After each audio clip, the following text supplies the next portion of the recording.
नमस्कार, आप देख रहे हैं प्राइम न्यूज। आपके साथ मैं हूं काजोल नारायण। स्वागत है आपका उत्तराखंड के बुलेटिन में। देहरादून से बड़ी खबर का रुख करेंगे। सीएम रावत के निजी सुरक्षा अधिकारी और ड्राइवर कोरोना संक्रमित पाए गए हैं। आज होने वाली कैबिनेट बैठक को रद्द कर दिया गया है। 3 दिन तक होम क्वारंटाइन में रहेंगे सीएम रावत। मुख्यमंत्री के अगले 3 दिनों के सभी कार्यक्रम स्थगित कर दिए गए हैं। सीएम रावत वर्चुअल माध्यम से अधिकारियों को दिशा निर्देश देंगे। सीएम रावत का होगा आरटी-पीसीआर टेस्ट। ये बड़ी जानकारी इस वक्त देहरादून से मिल रही है। प्राइम न्यूज के दर्शक जो अभी हमारे साथ जुड़े हैं उनको ये ताजा अपडेट दे दूं कि सीएम त्रिवेंद्र सिंह रावत अब 3 दिन तक होम आइसोलेशन में रहेंगे, क्योंकि उनका जो ड्राइवर है वो कोरोना पॉजिटिव पाया गया है। देहरादून से ये बड़ी जानकारी इस वक्त की। तो निजी सुरक्षा अधिकारी और ड्राइवर कोरोना संक्रमित पाए गए हैं। आज कैबिनेट की बैठक होने वाली थी, उसको रद्द कर दिया गया है।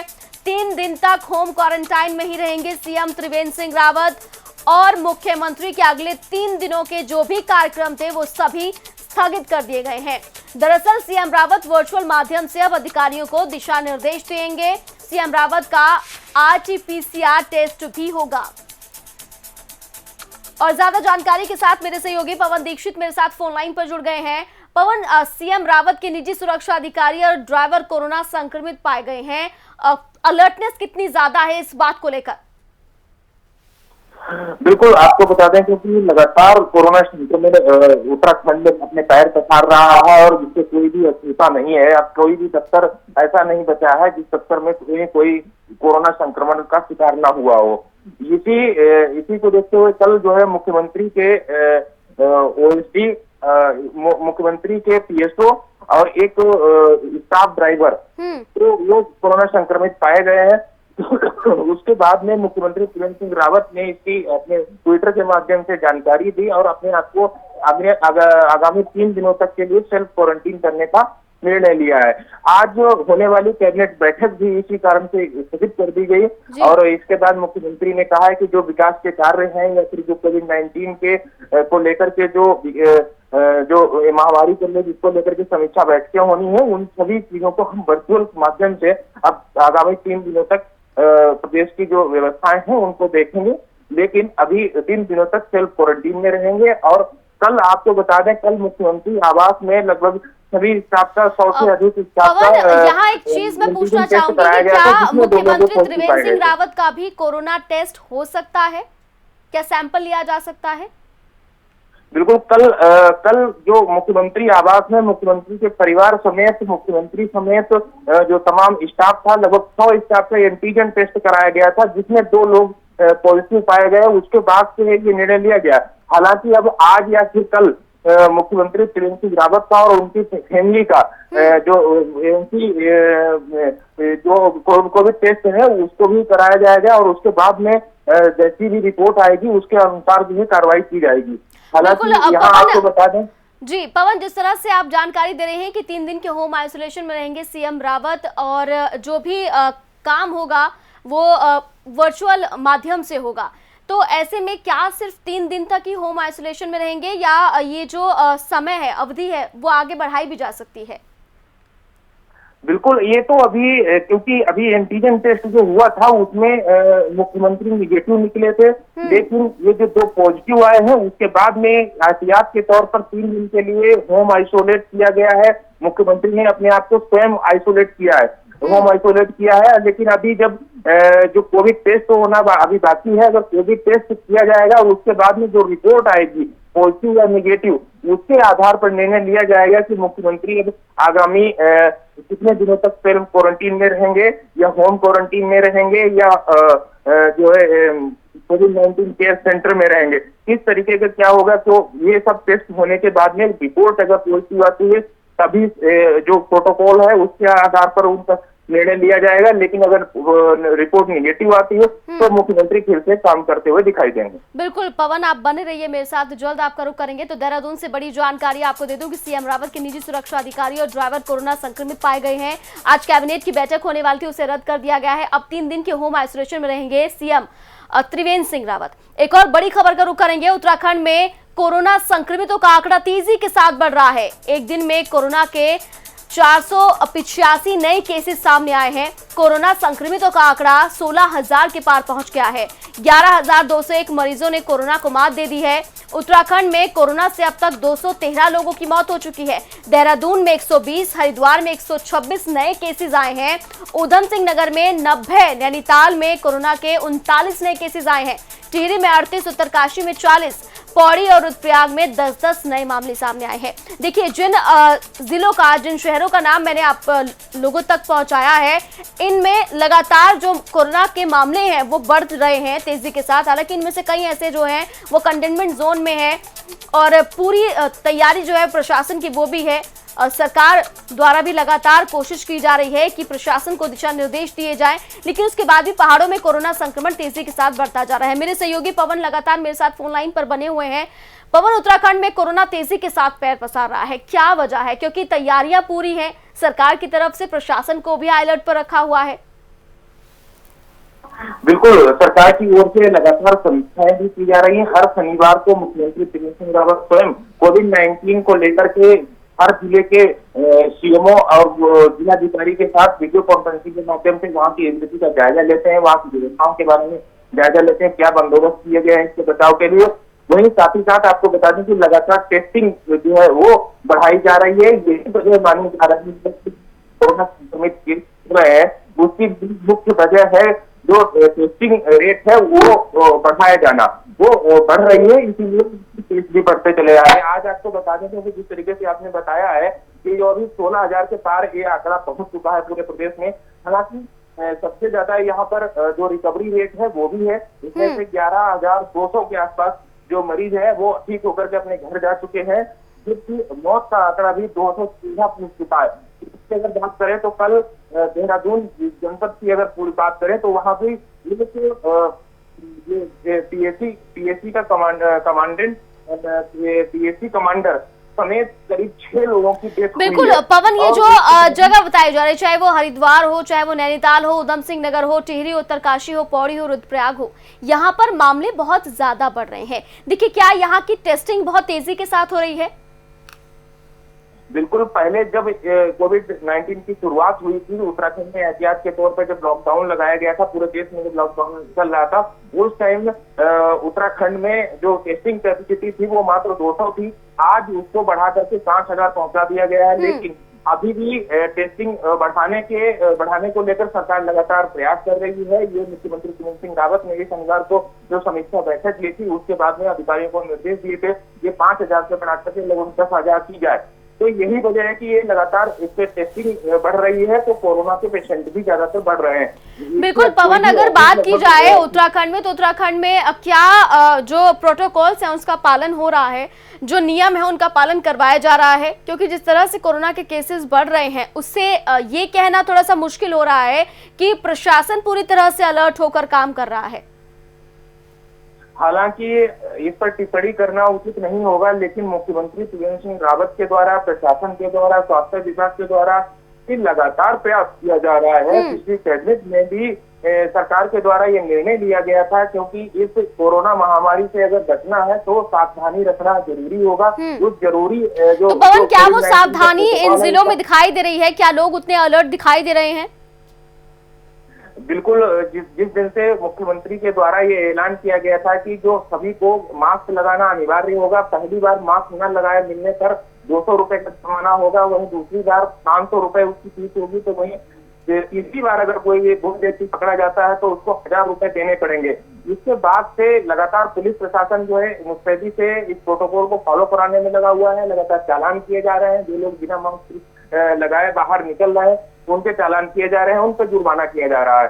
हालांकि काफी हद तक इस प्रोटोकॉल को फॉलो कराया जा रहा है, लेकिन अब कुछ लोग ऐसे भी होते हैं जो इन सब चीजों को न मानने का, जिन्होंने संकल्प लिया है, वो लोग नहीं मान रहे हैं, उससे कहीं ना कहीं दिक्कतें आ रही हैं। लेकिन उसका सरकार जो है, प्रशासन, पुलिस मिलकर के इसको कड़ाई से पालन भी कर रहे हैं, उन पर मुकदमे भी दायर किए जा रहे हैं। लगातार जहाँ भी कोई धरना प्रदर्शन या कोई प्रोटोकॉल का उल्लंघन करता है, सोशल डिस्टेंसिंग का अनुपालन नहीं करता है, उन पर मुकदमे भी दायर किए जा रहे हैं। बिल्कुल पवन, आप बने रहिए मेरे साथ, जल्द आपका रुख करेंगे। तो लगातार उत्तराखंड में कोरोना संक्रमण बढ़ता जा रहा है, हालांकि टेस्टिंग प्रक्रिया भी तेजी के साथ बढ़ रही है।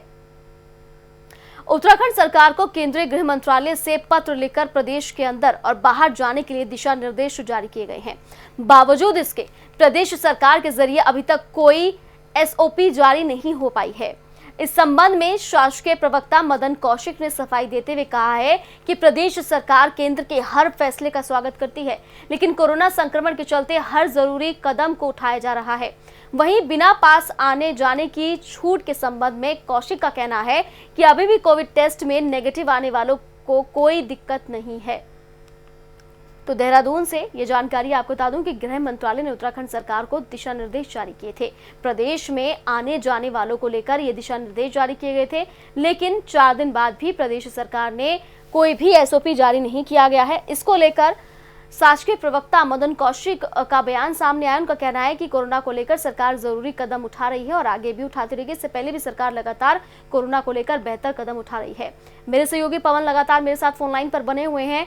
अब पवन, ये जो लेटर लिखा गया था, ये लेटर आया था उत्तराखंड सरकार को लेकर, इसका जवाब अभी तक सरकार की तरफ से नहीं दिया गया है, क्या वजह बताई जा रही है?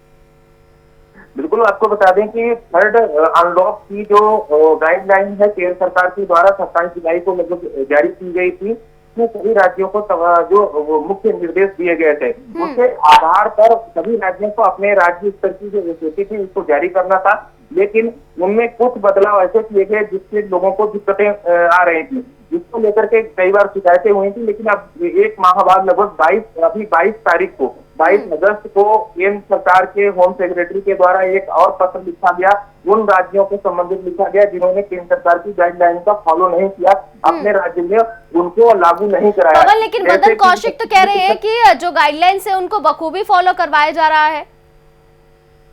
लेकिन ये केंद्र सेक्रेटरी का जो पत्र आया हुआ है, जो चीफ सेक्रेटरी का जो पत्र आया हुआ है, चीफ सेक्रेटरी के नाम के जो पत्र आया हुआ है, जो केंद्र सरकार के द्वारा गृह सचिव के द्वारा जो दिया गया है, उसमें साफ लिखा गया है कि जो आवागमन के अंतर जनपदीय, अंतर राज्यीय और बिल्कुल पवन, देखिए इसका जवाब नहीं दिया गया है। फिलहाल बहुत शुक्रिया तमाम जानकारी पहुंचाने के लिए। तो एसओपी को लेकर शासकीय प्रवक्ता मदन कौशिक का बयान सामने आया है कि हम कोरोना को लेकर सामान्यतः जो देश के स्तर पर कुछ चीज़ें ऐसी हैं जो कोरोना को रोकथाम के लिए समय समय पर इस प्रकार के कोई कदम उठाने होते हैं, तो उसका पालन हम लोग कर रहे हैं। ऐसा नहीं है कि हम लोग कोई इस प्रकार की कोई व्यवस्था हो, ये सरकार हमेशा जनता के हित में समय समय निर्णय लेती है। क्या आने वाले दिनों में खोलने जा रहे हैं आप लोग? उस पर विचार करते रहेंगे, विचार कर करके उसकी जो सुविधाएं हैं वो हम दे रहे हैं। अभी कहीं बंद थोड़ा ही है, अभी भी आप कोविड का सर्टिफिकेट लेकर और राज्य में आओ, आपके लिए पूरी छूट रहेगी। कोविड का सर्टिफिकेट अगर आपके पास है, सीमित संख्या में उससे अलग भी है, ट्रेन है, जहाज है, सब चीज़ है, तो ऐसा नहीं। और बड़ी जानकारी इस वक्त की मिल रही है। हरिद्वार में अखाड़ा परिषद की बैठक, जूना अखाड़े के माया देवी मंदिर प्रांगण में ये बैठक होगी। 13 अखाड़े के प्रतिनिधि संत बैठक में मौजूद रहेंगे। अध्यक्ष महंत नरेंद्र गिरी महाराज हरिद्वार पहुंचे हैं। कुंभ मेला 2021 को लेकर कई प्रस्तावों पर चर्चा हो सकती है और प्रस्ताव जो है वो पारित भी हो सकते हैं। ये बड़ी जानकारी इस वक्त की। अध्यक्ष महंत नरेंद्र गिरी महाराज हरिद्वार पहुंच चुके हैं। कुंभ मेले 2021 को लेकर कई प्रस्ताव पारित किए जा सकते हैं। हरिद्वार में अखाड़ा परिषद की ये बैठक होनी है। तो जूना अखाड़े के माया देवी मंदिर प्रांगण में ये बैठक होगी, जिसको लेकर साधु संत जो हैं वो भारी मात्रा में पहुंच रहे हैं। 13 अखाड़े के प्रतिनिधि संत बैठक में मौजूद रहेंगे। तो 13 अखाड़े के जो प्रतिनिधि हैं, उनके जो संत हैं, वो इस बैठक में मौजूद रहेंगे। दरअसल कुंभ मेला 2021 को लेकर कई प्रस्ताव पारित कराने को लेकर ये बैठक की जा रही है। आपको बता दूं कि उत्तराखंड में 2021 कुंभ मेले को लेकर तैयारियां की जा रही हैं और प्रदेश सरकार भी लगातार कह रही है कि इसकी तैयारियां जोरों पर है, लेकिन कोरोना काल की वजह से तमाम जो तैयारियां हैं वो और अलग से करनी है, क्योंकि जो प्रोटोकॉल्स हैं वो निभाने हैं, ज़्यादा संख्या में भीड़ इकट्ठा ना हो, ये इन सभी चीज़ों का ध्यान रखना है। हालांकि ये 2021 में होगा और अभी कोरोना को लेकर कुछ कहा नहीं जा सकता, इसलिए ये जो बैठक है ये हो रही है कि किस तरह से जो प्रस्ताव हैं उन्हें पारित कराया जाए। अध्यक्ष महंत नरेंद्र गिरी महाराज जो हैं वो हरिद्वार पहुंचे हैं और उनके नेतृत्व में ये बैठक होनी है। तो बड़ी जानकारी इस वक्त की। हरिद्वार में अखाड़ा परिषद की बैठक होनी है। जूना अखाड़ा के माया देवी मंदिर में ये बैठक होगी। जिसमें 13 अखाड़े के प्रतिनिधि संत बैठक में मौजूद रहेंगे। तो अध्यक्ष महंत नरेंद्र गिरी महाराज भी हरिद्वार पहुंच चुके हैं और बस अब से कुछ ही देर में जो बैठक है वो शुरू हो जाएगी। कुंभ मेला 2021 को लेकर कई प्रस्ताव पारित हो सकते हैं। तो इसका जो बैठक का मेन मकसद है वो यही है कि कुंभ मेला जो 2021 में होने वाला है उसमें कुछ इनके प्रस्ताव हैं जिनको पारित कराने की कोशिश वो लगातार कर रहे हैं।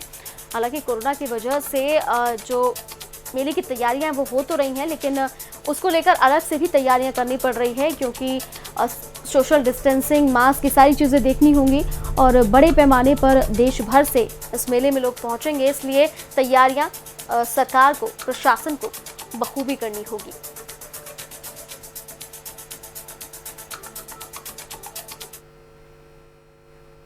काशीपुर पुलिस ने नाबालिग के साथ यौन संबंध बनाने और ब्लैकमेल करने के मामले में 2 युवकों को गिरफ्तार किया है, जिन्हें पुलिस के जरिए कोर्ट में पेश किया गया। दरअसल काशीपुर के कुंडेश्वरी में एक महिला ने आरोप लगाया था कि उसकी नाबालिग बेटी से पड़ोस में रहने वाले युवक ने डरा धमकाकर दुष्कर्म किया और बाद में उसको ब्लैकमेल कर पैसे मांगने लगा, जिसके बाद परिजनों की शिकायत पर पुलिस ने 2 आरोपियों को गिरफ्तार कर गंभीर धाराओं में केस दर्ज कर लिया है। तो काशीपुर का ये पूरा मामला है जहां पर नाबालिग से दुष्कर्म और ब्लैकमेल करने के मामले में 2 लोगों को गिरफ्तारी हुई है। बताया जा रहा है कि जो नाबालिग है उसकी अम्मा ने पुलिस में तहरीर दी है। उसकी मां की तरफ से कहा गया है कि उनकी बेटी को डरा धमकाकर उनके साथ दुष्कर्म किया गया और उसके बाद वीडियो बना लिया गया और वीडियो के जरिए ब्लैकमेल किया गया। ब्लैकमेल करके पैसों की मांग ये जो युवक है कर रहे थे, जिसके बाद शिकायत की गई। शिकायत के बाद पुलिस अलर्ट हुई और दोनों युवकों को हिरासत में लिया।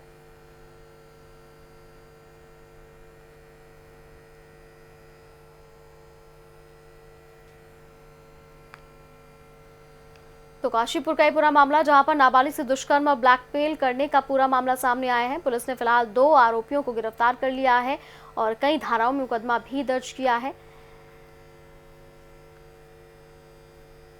तो पीड़िता की मां की तहरीर पर यह मुकदमा दर्ज किया गया। पड़ोस के ही रहने वाले 2 युवकों को पुलिस ने हिरासत में लिया है। उन पर आरोप है कि उन्होंने नाबालिग के साथ दुष्कर्म किया और वीडियो बना लिया और वीडियो के आधार पर ब्लैकमेलिंग करी और ब्लैकमेलिंग करके पैसे मांगने लगे। देखिए, कल कुंडेश्वरी क्षेत्र में एक महिला द्वारा तहरीर दी गई है कि उसकी बेटी के साथ गांव के ही राजू नाम के लड़के द्वारा दुष्कर्म किया गया है जुलाई के माह में और 23/8 को दोबारा ये प्रयास किया गया। इस संबंध में उसके द्वारा तहरीर दी गई और तहरीर में ये भी दिया गया कि एक साथी गाँव का लड़का जो दीपक है उसके द्वारा लड़की से इस घटना को छुपाने के लिए उसके एवज में पैसे की मांग भी करी गई है और पैसे लिए गए हैं।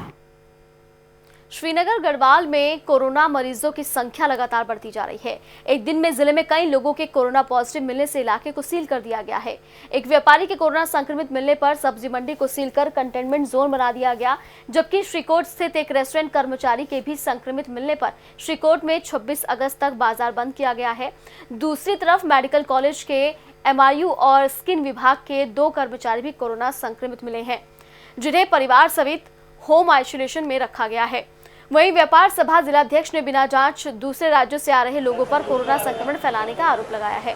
तो बड़ी का ही पूरा मामला है जहां पर तेजी से कोरोना संक्रमण बढ़ रहा है। व्यापारी और रेस्टोरेंट कर्मचारी कोरोना पॉजिटिव पाए गए, जिसके बाद पूरे इलाके को कंटेनमेंट जोन बना दिया गया। जो मंडी है वो बंद कर दी गई है। मेडिकल कॉलेज में भी 2 कर्मचारी कोरोना संक्रमित पाए गए हैं और पूरे मेडिकल कॉलेज को सैनिटाइज करवाया जा रहा है। साथ ही साथ जो भी कर्मचारी मिले हैं उन्हें परिवार सहित होम आइसोलेट कर दिया गया है। वहीं बाहर से आने वालों पर भी कोरोना फैलाने का आरोप लगातार लग रहा है।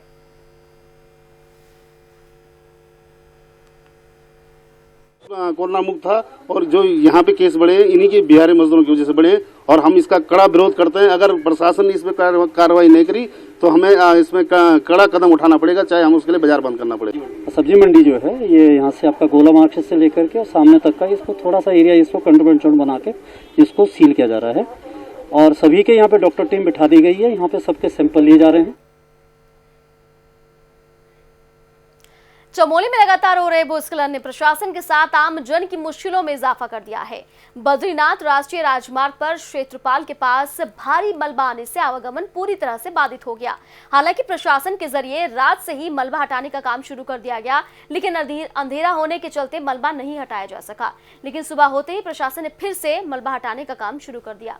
तो चमोली में आपको बता दूं कि बीते कई दिनों से लगातार भूस्खलन की घटनाएं हो रही हैं, जिससे लोगों की परेशानियां तो बढ़ ही रही हैं, साथ ही साथ प्रशासन की परेशानियां भी बढ़ रही हैं। मलबा आने से बद्रीनाथ हाईवे पूरी तरह से बंद हो गया, आवागमन इस पर बाधित हो रहा है। लगातार मलबा हटाया जाता है सड़कों से, लेकिन फिर से मलबा आ जाता है, जिसकी वजह से प्रशासन की मुश्किलें भी बढ़ती हुई नजर आ रही हैं। तो चमोली की तस्वीरें आप देखिए कि बद्रीनाथ हाईवे पर मलबा आने से पूरा आवागमन बाधित हो गया है और लंबा जाम भी लगता हुआ नजर आ रहा है। हालांकि प्रशासन की तरफ से जेसीबी के माध्यम से लगातार सड़कों से मलबा हटाया जा रहा है, लेकिन रात हो जाती है जिसकी वजह से काम नहीं हो पाता। फिर प्रशासन सुबह दोबारा से काम शुरू करता है। ऐसे में लोगों को बहुत ज्यादा परेशानी हो रही है। बड़ी खबर का रुख करेंगे। देहरादून के गांधी शताब्दी अस्पताल में कोरोना ने दस्तक दे दी है। अस्पताल में महिला मरीज और नर्स कोरोना पॉजिटिव पाए गए हैं। कोरोना मरीज मिलने से अस्पताल की स्वास्थ्य सेवाएं ठप कर दी गई हैं। कोरोना के डर से ड्यूटी पर नहीं पहुंच रहे ज्यादातर स्टाफ। अस्पताल में भर्ती ज्यादातर मरीजों को डिस्चार्ज किया गया है।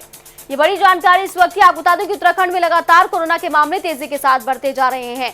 कोरोना के डर से ड्यूटी पर ज्यादातर स्टाफ नहीं पहुंच रहा है। ये बड़ी जानकारी इस वक्त की। अस्पताल में जितने भी मरीज भर्ती थे उन्हें डिस्चार्ज भी किया जा चुका है। देहरादून के गांधी शताब्दी अस्पताल में कोरोना ने दस्तक दे दी है। अस्पताल में महिला मरीज और नर्स कोरोना पॉजिटिव पाए गए हैं। कोरोना मरीज मिलने से अस्पताल की स्वास्थ्य सेवाएं पूरी तरह से ठप हो गई हैं। तो कोरोना के डर से ज्यादातर स्टाफ जो है वो अपनी ड्यूटी पर भी नहीं पहुंच रहा है और ज्यादातर मरीजों को डिस्चार्ज भी अस्पताल से किया जा चुका है। तो देहरादून के गांधी शताब्दी अस्पताल में कोरोना ने दस्तक दी है।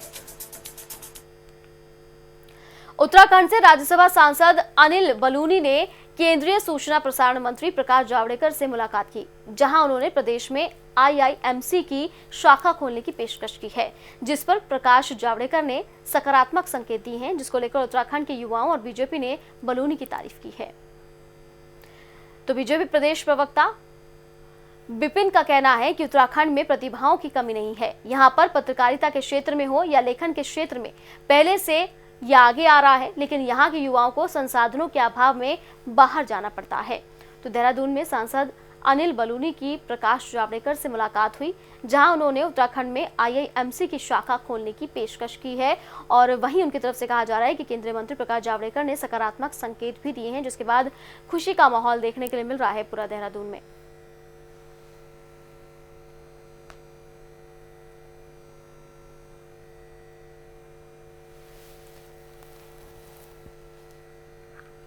तो केंद्रीय मंत्री प्रकाश जावड़ेकर ने सकारात्मक संदेश दिए हैं। दरअसल सांसद अनिल बलूनी की प्रकाश जावड़ेकर से मुलाकात हुई थी और यहां पर उत्तराखंड में आईआईएमसी की शाखा खोलने की उन्होंने पेशकश की। देखिए, आईआईएमसी जो है वो विश्व का एक प्रतिष्ठित प्रतिष्ठान है और उत्तराखंड में उसकी मांग जो है अनिल बलूनी ने कल प्रकाश जावड़ेकर जी से की, जो सूचना एवं प्रसारण मंत्री हैं देश के, और उन्होंने भरोसा दिलाया कि उत्तराखंड में इस संस्थान को जो है वो लाने का पूरा प्रयास करेंगे। मंत्री जी ने भरोसा दिलाया है और अनिल बलूनी जी जिस प्रकार से जाने जाते हैं अपने काम के लिए, निश्चित रूप से उत्तराखंड के अंदर अगर जो ये प्रतिष्ठान आता है तो जो उत्तराखंड का एक अगर जो आप परिदृश्य देखेंगे तो उत्तराखंड लेखन के लिए, उत्तराखंड पत्रकारिता के लिए अपने आप में एक अनुपम स्थान रखता है देश के अंदर। रुड़की में शादी का झांसा देकर युवती से यौन शोषण का मामला सामने आया है। गंगनहर कोतवाली क्षेत्र में रहने वाली युवती ने पुलिस को तहरीर देकर इंसाफ की गुहार लगाई है। वहीं आला अधिकारियों ने पुलिस को तहरीर के आधार पर मुकदमा दर्ज करने का आदेश दिया है। दरअसल युवती जो मूल रूप से नेपाल की रहने वाली है, उसने आरोप लगाया है कि दीपक राजपूत से उसकी दोस्ती फेसबुक के जरिए हुई थी, जो बाद में गहरी हो गई। इस बीच दीपक ने युवती को शादी का झांसा देकर लगातार यौन शोषण करता रहा। वहीं युवती की तहरीर के आधार पर पुलिस ने केस दर्ज कर लिया है और जांच भी शुरू कर दी है, लेकिन अब तक युवक की गिरफ्तारी नहीं हो पाई है। 2017 में एक दीपक नाम के लड़के से मेरी दोस्ती हुई थी। वो टी गढ़वाल चमियाला गांव से है। तो फिर उसके साथ मेरी दोस्ती होते होते मतलब प्यार हो गया। फिर उसने मेरे को शादी करूँगा और ज़िंदगी भर साथ दूँगा ये बोलकर मेरे साथ मिलने आया। तो मेरे साथ फिज़िकल रिलेशन रखा और फिर उसके बाद वो श्रीलंका चला गया। वहाँ से वापस आकर भी फिर मेरे साथ आया। एक युवती मेरे पास अभी आई थी और उसने बताया कि 2017 में उससे एक लड़के से दोस्ती हुई और दोस्ती के दौरान काफ़ी नज़दीकी उनकी बन गई थी और वो साथ साथ रहने भी लगे थे। लेकिन लड़का बीच में श्रीलंका वापस चला गया था किसी नौकरी के सिलसिले में, और उसके बाद जब लौट के वो आया तो उसने फिर लड़की से दोस्ती जारी रखी और उसी बीच इनके आपसी संबंध भी बने हैं। उसी पर लड़की का कहना है कि उसने शादी का झांसा देकर मेरे साथ शारीरिक संबंध बनाए हैं। उस पर मुकदमा लिखने के मैंने निर्देश कर दिए हैं इंस्पेक्टर गंगनहर को, और विवेचना में जो भी होगा उस हिसाब पर कार्रवाई की जाएगी। त्रिवेंद्र मंत्रिमंडल का 3.5 साल बाद भी विस्तार न होने से अब बीजेपी विधायक भी खुद खाली पड़े 3 पदों को भरे जाने की मांग कर रहे हैं। बीजेपी विधायक राजेश शुक्ला का कहना है कि मैंने चुनाव में पूर्व मुख्यमंत्री हरीश रावत के चुनाव में हराया था, ऐसे में मैं भी चाहता हूं कि मुझे भी जिम्मेदारी मिले, लेकिन इसका निर्णय पार्टी हाईकमान को लेना है। इस दौरान राजेश शुक्ला ने कहा है कि किसी को भी मंत्री बनाया जाए लेकिन पदों को खाली न रखा जाए। तो देहरादून में त्रिवेंद्र मंत्रिमंडल में विस्तार की मांग और ज्यादा तेज होती हुई नजर आ रही है। बीजेपी विधायक राजेश शुक्ला ने मांग उठाई है कि पदों को खाली नहीं रखना है, भले ही किसी को भी मंत्री बनाया जाए लेकिन पदों को खाली नहीं रखना चाहिए।